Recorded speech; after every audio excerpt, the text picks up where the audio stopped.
എന്തൊക്കെയാണ് നടക്കുന്നേ? എന്തൊക്കെയാ എന്താ പറ. ഇന്ത്യയില് യൂത്തിന്റെ ഒരു പുതിയ പാർട്ടി തുടങ്ങി. ആ പാർട്ടിയുടെ പേര് കോക്രോച്ച് ജനതാ പാർട്ടി എന്നാണോ? ഇന്ത്യയിൽ ദൈനംദിനം കോക്രോച്ച് ജനതാ പാർട്ടിയിൽ യൂത്ത് കോക്രോച്ചുകൾ പെരുകുകയാണെന്ന് വാർത്തകൾ വരികയാണ്. ഇന്ത്യയുടെ പരമോന്നത നീതിപീഠമായിട്ടുള്ള ബഹുമാനപ്പെട്ട സുപ്രീം കോടതിയുടെ ചീഫ് ജസ്റ്റിസ് കുറച്ചു ദിവസം മുമ്പ് ഒരു കേസ് പരിഗണിക്കുന്ന സമയത്ത് ഇന്ത്യയിലെ മടിയന്മാരായ യൂത്ത് കോക്രോച്ചുകളെ പോലെയാണ് എന്നൊരു സ്റ്റേറ്റ്മെന്റ് നടത്തി. അവിടെ നിന്നാണ് ഈ കോക്രോച്ച് ജനതാ പാർട്ടി എന്ന ഇപ്പോൾ വൈറലാകുന്ന ഇൻസ്റ്റാഗ്രാം പാർട്ടിയുടെ എമർജൻസി. അതെ സാർ, ഞങ്ങൾ പാറ്റകളാണ്. ഞങ്ങൾ ജോലിയില്ലാത്ത പാറ്റകളാക്കിയത് ആരാണ്? കോടിക്കണക്കിന് ജോലി തരാമെന്ന് പറഞ്ഞ് അധികാരത്തിൽ കയറിയവർ UPSC നിയമനങ്ങൾ നടത്തുന്നില്ല. പൊതുമേഖലാ സ്ഥാപനങ്ങൾ വിറ്റു പൂട്ടി. ആർമിയിൽ പോലും 4 വർഷത്തെ കോൺട്രാക്ട് ജോലിയായി ഞങ്ങളെ പാറ്റകളാക്കി. യുകെയിൽ ജീവിക്കുന്ന ഇന്ത്യക്കാരനായ അഭിജിത്ത് ദീപ് കെ എന്ന യുവാവ് പാറ്റകളുടെ ഒരു ദേശീയ പാർട്ടി രൂപീകരിച്ചു. 5 ദിവസം കൊണ്ട് 12 മില്യണിലധികം ഫോളോവേഴ്സ് ആയി കഴിഞ്ഞു ഈ പേജിന്. കോമഡിയായി തുടങ്ങിയതാണ് ഇപ്പൊ സീരിയസ് ആയി.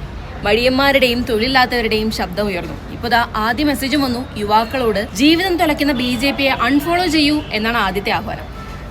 ഈശ്വര, ഇവിടെ ആരും പറഞ്ഞു ചിരിക്കാൻ.